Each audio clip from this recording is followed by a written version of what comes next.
7월 1일자 중앙일보 최민우 기자가 쓴 보수 간판으로 안철수 어떤가라는 기사의 전문입니다. 우파 진영에선 더불어민주당을 가리켜 자주 조폭 같다고 한다. 편을 갈라 적으로 판단되면 조금의 허물이라도 끄집어내 들쑤시는 반면 내 편이면 눈 딱 감고 무조건 편드는 행태를 보여서다. 실제 이재명 대통령의 선거법 재판을 파기환송한 조희대 대법원장과 윤석열 전 대통령을 석방한 직위원 판사를 향해 신상털이식 집단 린치를 가하는 모습은 잔인하고 집요했다. 반대로 배추 농사 투자 등 온갖 의혹에 휩싸인 김민석 국무총리 후보자를 지키기 위해서라면 내일 일을 위하여 염려하지 말라. 내일 일은 내일 염려할 것이요 한날의 괴로움은 그날로 족하리라는 마태복음 9절마저 천연덕스럽게 인용했다. 실드가 마땅치 않으면 상대방 공격수를 흠집내는 것도 가성비 높은 물타기다. 옳고 그름 개나 줘버려. 내 편이면 따지지 말고 끝까지 지켜내. 이렇듯 민주당이 막가파라면 국민의힘은 어떨까? 균형 잡힌 시선으로 사안을 대할까? 오히려 정반대다. 조폭만도 못하다고들 한다. 왜? 민주당은 내 편이라도 챙기지만 국민의힘은 내 편도 못 챙겨서다. 필요할 때만 단물 쏙쏙 빼먹다가 막상 권력 잡고선 나 몰라라 하는 경우가 흔해 조폭 정치의 하위 버전인 양아치 정치라는 말도 나온다. 과거부터 좌파보다 자기 진영에 대한 일체감이 약했는데 윤석열 정부 이후 수단 방법 가리지 않고 범인만 잡으면 된다는 식의 검사 정치가 득세하면서 이 같은 기류가 더 심해졌다는 평가다.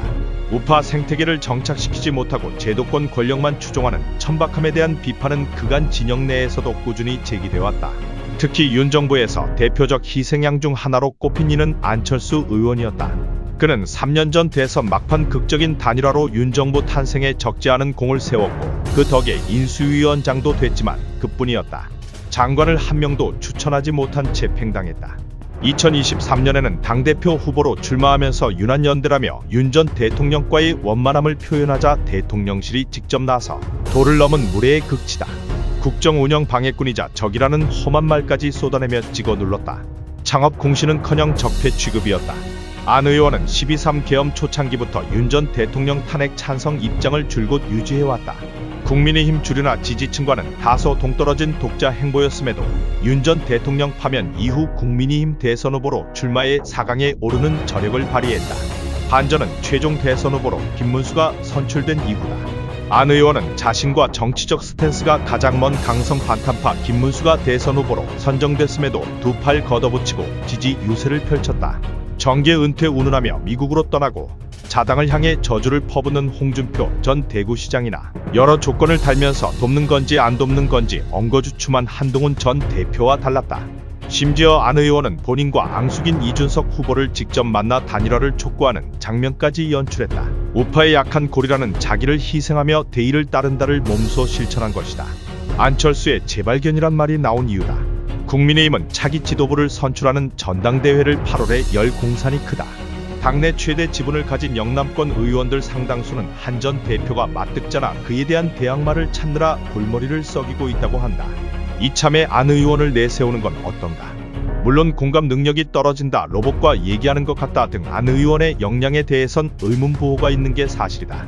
그렇다 해도 민주당에서 넘어와 여태껏 우파 진영을 위해 나름 노력했다면 한 번쯤 기회를 갖는 게 순리 아닐까. 게다가 관료법조인만 넘쳐나는 국민의힘에서 안 의원은 드문 이공계 기업가 출신이다.